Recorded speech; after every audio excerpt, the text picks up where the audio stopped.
Hey, I'm Julie Mullis, and today we're going to go for a bit of a walk looking for mushrooms along Goshen Creek on the Mountain to Sea Trail on the Parkway. But before we head down the trail, I wanted to show you a few of the guidebooks that you may be interested in because I'm definitely, if you want to positively identify the mushrooms, this is a very good start. Now, keep in mind that there are estimated to be over 600,000 mushrooms in the world compared to about 300,000 plants, and many that maybe haven't been described at all. Matter of fact, only about 60,000 have been described. And here we have guidebooks that mostly have only about 300 in them. But these are some that I find to be useful, especially if you're a beginner just interested in just the best edibles and the most poisonous. This is a really good starting point. My favorites that have really current mushroom names in them, because as we're doing more and more DNA testing, we're finding that mushrooms that we all thought was one kind of mushrooms are actually several different species, and vice versa. These two books are very local to here, Mushrooms of the Carolinas and Mushrooms of the Southeast, and they have the most current names. And this one is particular. It's nice because there's close to 600 different species in here compared to probably closer to 300 in this book, but both have really nice pictures and descriptions.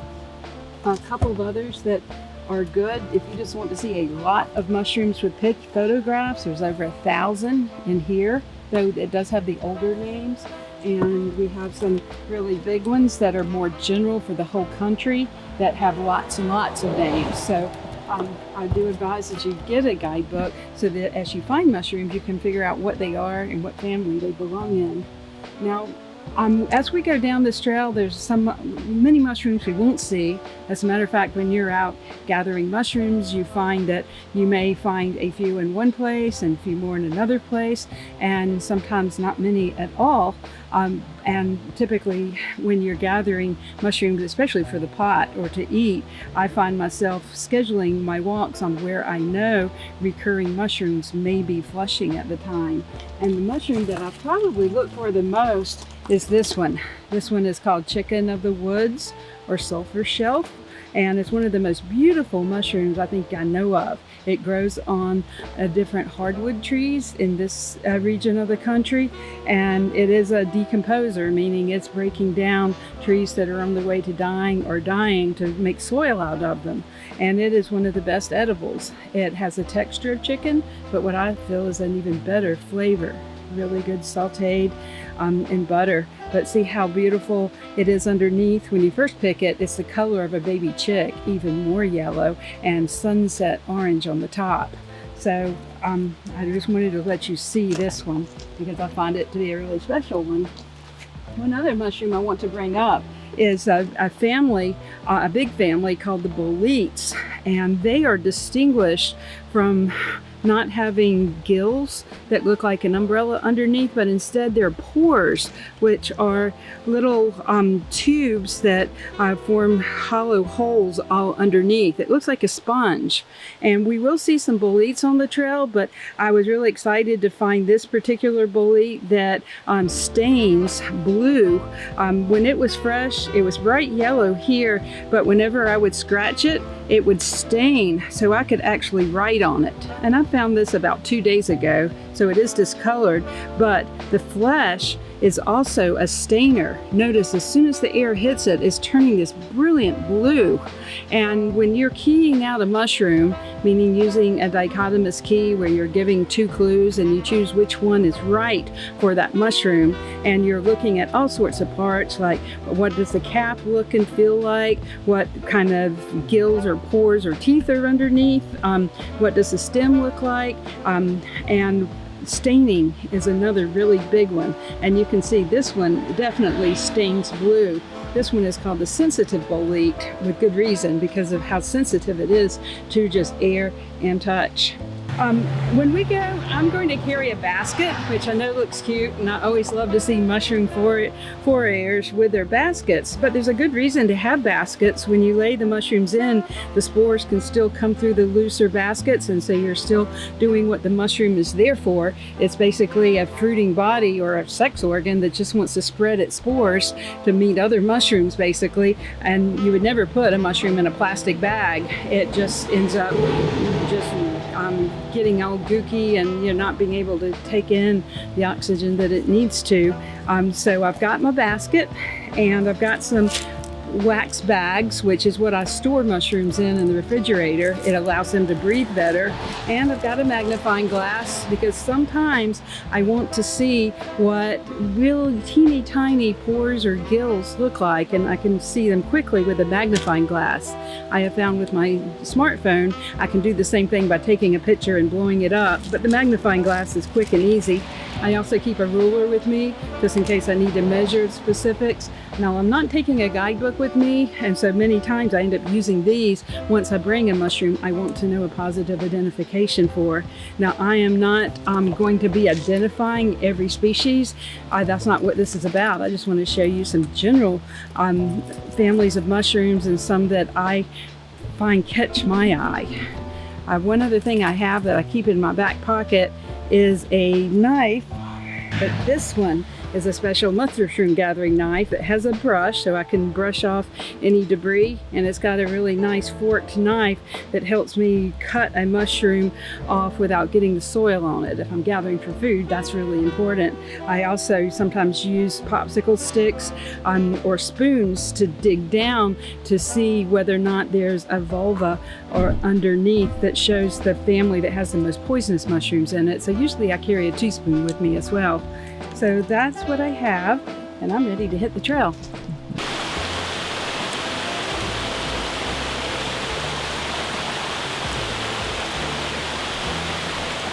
These are in the family Lactarius, lact meaning milk, and they're called milk caps because their most distinguishing feature is latex that exudes from the gills when you disturb it.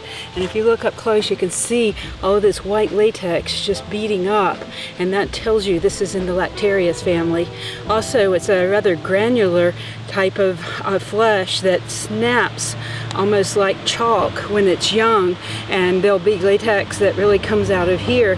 This is a family like the Russulas that we'll also see where there are no deadly poisonous species anywhere on the East Coast, or really in the country. And so when you key it out, one of the questions has to do with taste. It will say latex is acrid or latex is not.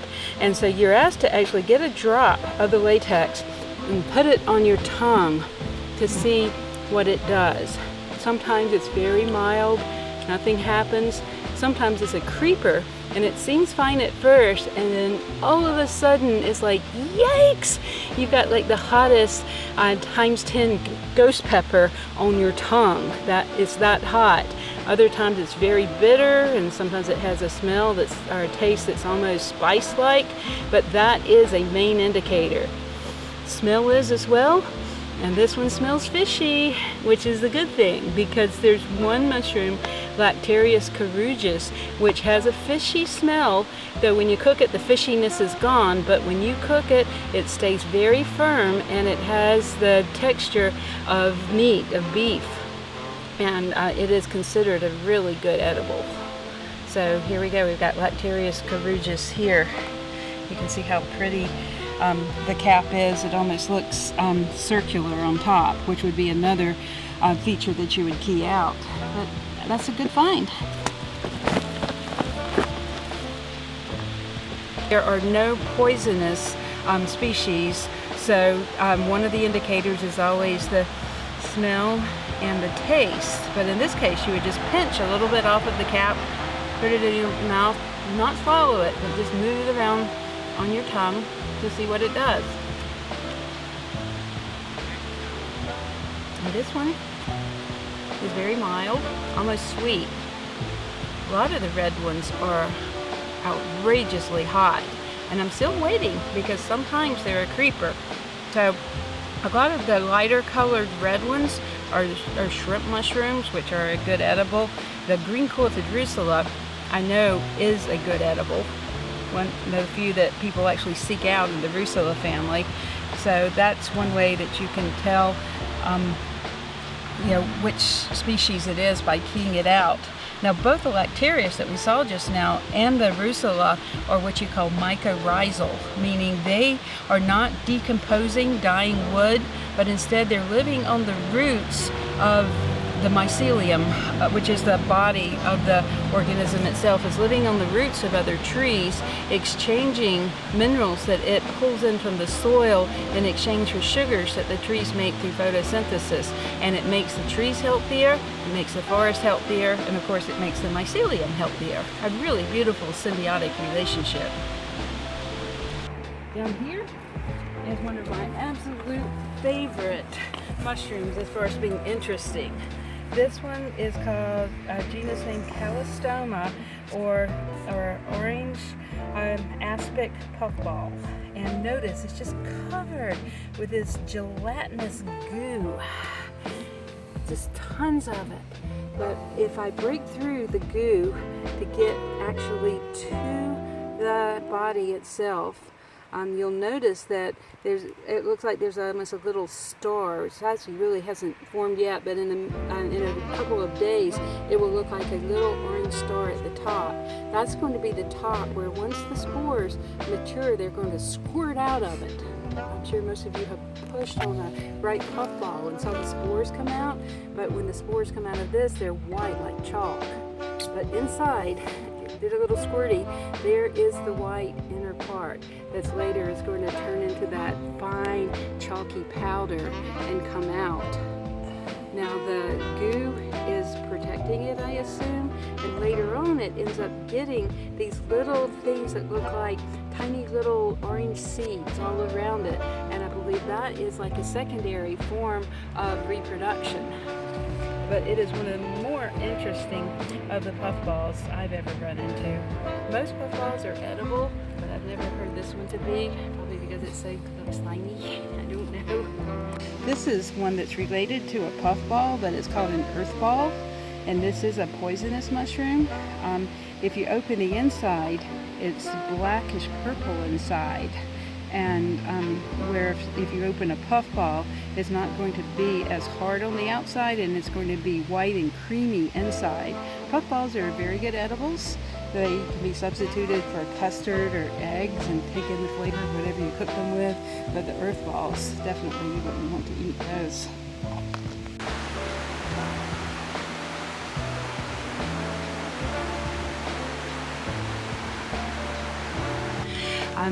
Commonly called the Angelwing. It grows on dead wood. It is another decomposer, and when you flip it on the back, you'll notice how the gills all come from one spot and radiate out almost like a scallop shell. But this is one of the edible mushrooms.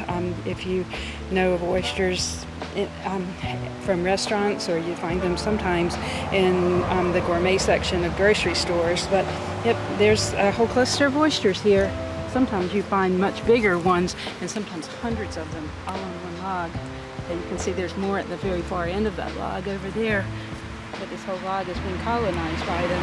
That means the organism itself, the mycelium, has colonized this whole dead log, and these are the fruiting bodies that will be releasing the spores.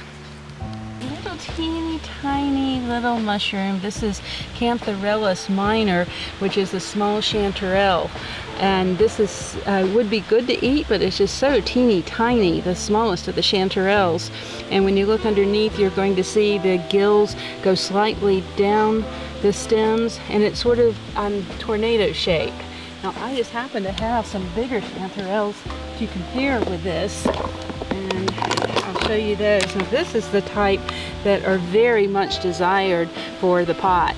This is one of the golden chanterelles, and notice the same shape, but definitely much meatier. When you look at its underside, it almost looks like there are no gills or pores or anything. There's actually very, very shallow ridges. And what designate or distinguishes chanterelles from other mushrooms is, rather than having book-like gills. It's almost like two gills that are fused together to form a much thicker ridge. Here's one called the Chanterelle cinnabaron, or the cinnabar chanterelle. Beautiful color, and you can definitely see those thick ridges underneath that then go down the stem. That's called decurrent, and that's definitely one of the indicators that this is in the Chanterelle or Cantharellus family. They also have that same tornado shape, and the smell when they're freshly picked is very much like apricots, but they are a good edible.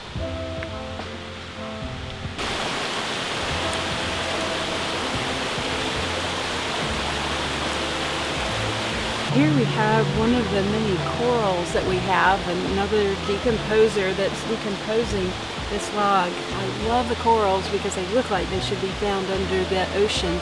This one is a branch coral.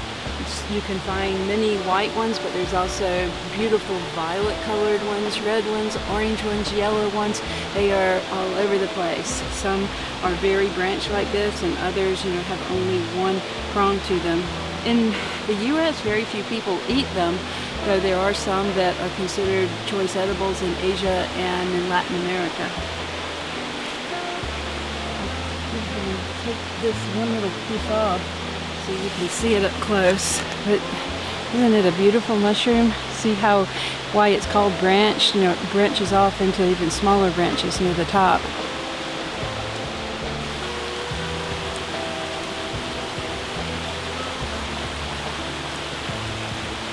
So these are not mushrooms, but so many people think they are that I think it's worth talking about the corpse plant, or ghost flower, ghost plant.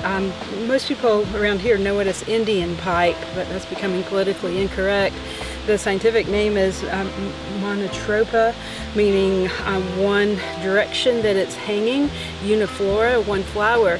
And this is actually a vascular plant that's related to the rhododendron, the mountain laurel, and the blueberries. It's in the heath family, but it is a non-photosynthesizing plant, meaning it's not getting any of its energy from the sun, but instead it is getting its nutrients from the mycelium of fungus in the soil that are mycorrhizal, meaning they're living on the rootlets of trees, helping the trees get more water and more minerals in exchange for sugars. So indirectly, they're getting nutrients from the trees, but through the mushroom mycelium.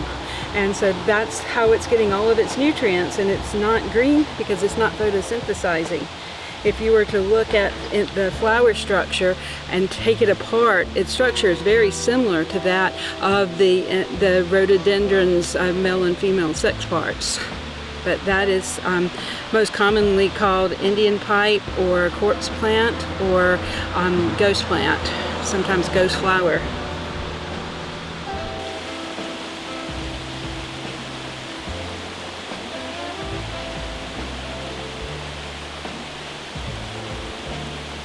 We've got lichen, and you might say lichen's not a fungus, but actually it does involve a fungus. This is a community of organisms that involve three kingdoms, and neither are plantae or animalia. The fungus is the part that gives it its shape and its structure and its real estate. The blue-green algae, or the cyanobacteria, which are in the kingdoms Protusta and Bacterium, are photosynthesizers, and they're able to take the energy from the sun and make sugars, which it feeds its house, the fungus, with. And you can have both the cyanobacteria and the blue-green algae, or one or the other, living in this type of fungus. But this one right here is a very special type of fungus. It's one of the folios, which is very leaf-like, but this one is called pulmonaria. That's the genus name. The common name is lung lichen. It used to be lungwort, but wort means plant, and there's no plants involved. And this one is a very nice bio-indicator of air quality, meaning it's a form of life that can only grow in the cleanest air. And so when you see it growing in a tree, you know that because it is so pollution intolerant, that we must have clean air. So I was very happy to see this on this trail. There's lots of it up at Grandfather Mountain, and at higher elevations, but right here obviously is a very healthy place. Just a few minutes ago when I saw this, I picked one piece of it and poured it in a wax bag with some water just to show you what happens when you add water. If you'll see how green it is. That is all of those photosynthesizers, getting the water, because it does take water as well as sunshine in order to make sugars. And of course the fungus itself is like a sponge that takes in the water too. So the benefit of these three working together is because the fungus can grow in the side of trees or rocks where other organisms do not grow so easily, with the exception of mosses. The blue-green algae or the cyanobacteria has the advantage of better real estate, where it's not competing with other organisms as much. However, it's almost like the fungus is a farmer, and the blue-green algae or the cyanobacteria are the cattle, because they can leave or defect if they get too close to a standing body of water, because they can live in the water, and once they leave to live in the water, the fungus starves to death because it can't live without its cattle, basically, that's making its sugars for it, but they can live without the fungus.